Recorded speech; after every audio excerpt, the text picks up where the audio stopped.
અહીંયા બેન સગુણા કુમાર ઉદયસન ના વિવાહ થાય છે તો આપણે મંગળે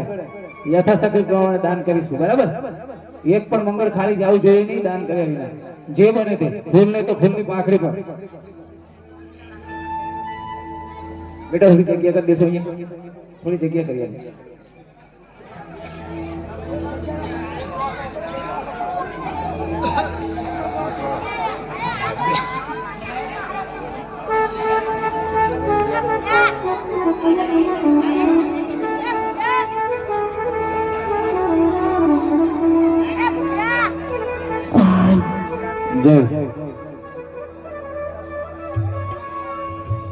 હે વારુણ મંગળ ગીત ગવરા